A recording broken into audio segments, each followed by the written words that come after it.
E aí, vamos pensar numa coisa. Imagina se um texto, escrito agora, em pleno século XXI, pudesse chegar e balançar os alicerces de uma fé com mais de 2000 anos de história. Pois é, hoje a gente vai mergulhar fundo numa carta que se propõe a fazer exatamente isso, sabe? Ela traz uma visão totalmente diferente sobre figuras e textos que, vamos combinar, define o cristianismo. Essa é a grande pergunta. E que pergunta, hein? É a questão explosiva que está bem no coração da fonte que a gente vai analisar hoje. E olha, não estamos falando de um detalhe qualquer, não. Estamos falando de alguém cuja influência simplesmente moldou o cristianismo do jeito que a gente conhece. Então se prepare, porque a resposta que esse texto dá é uau, no mínimo surpreendente. E de onde vem toda essa polêmica? Vem da carta 10 de um livro chamado Cartas de Cristo. E um detalhe super importante. Não estamos falando de um manuscrito antigo que foi achado numa caverna. Nada disso. Segundo quem escreveu, esses textos foram recebidos entre 2018 e 2023. Isso por si só já muda completamente o jogo, não é mesmo? Então, por onde essa releitura toda começa? Vai direto num dos maiores pilares da fé, o apóstolo Paulo. A carta não questiona só um detalhezinho aqui ou ali, não. Ela vira de cabeça para baixo a imagem que a gente tem dele, tanto o papel que ele teve, quanto a sua real conexão com a mensagem original de Cristo. E o contraste aqui é gritante. De um lado temos o Paulo, que a gente conhece dos textos, né? O apóstolo escolhido, autor de uma boa parte do Novo Testamento. Do outro lado, a versão da carta 10, um discípulo meio distante, que sabia pouco dos ensinamentos de Jesus e que, no fim das contas, teria criado a sua própria versão do cristianismo. É uma acusação bem séria, convenhamos. E para deixar o ponto bem claro, a carta usa a voz do próprio Cristo. Ele teria dito sobre Paulo que ele era uma ovelha desconhecida. A implicação disso é gigante. Pensa bem, se Jesus não o conheceu pessoalmente, de onde vem a autoridade de Paulo para definir toda a doutrina cristã? Fica no ar essa pergunta. Mas a crítica não para por aí. Não para só na figura de Paulo. Se a autoridade dele é colocada em dúvida, o que acontece com os textos bíblicos que ele escreveu ou que falam sobre ele? Pois é, a carta vai direto nesse ponto também.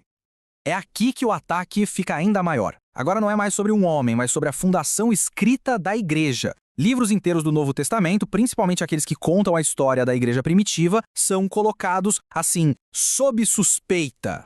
E a acusação é bem direta, sem rodeios. A carta afirma que o livro de Atos dos Apóstolos é um dos textos mais adulterados da Bíblia. Tenta imaginar o que isso significa. A história que a gente lê sobre o comecinho da igreja pode não ser a história real, o que, claro, abala a base de muitas doutrinas. Ok, depois de desconstruir esses pilares todos, a carta não deixa um buraco. Ela aponta para um novo caminho, uma nova forma de entender a fé que não dependeria tanto de textos ou de figuras históricas. A proposta é basicamente tirar o foco do problema e colocar na solução. Certo. E qual seria esse novo caminho? A resposta, de acordo com a carta, é surpreendentemente simples, mas muito poderosa. Tudo se concentra no nome Jesus Cristo. A ideia é que o verdadeiro centro do ensinamento está ali, no nome, e não em um monte de interpretações históricas. A carta faz uma afirmação de poder que é assim cósmico. Ela diz que o nome Jesus Cristo tem mais poder do que o universo material inteiro. Então não é só um nome para ser respeitado, mas seria a ferramenta definitiva para quem tem fé.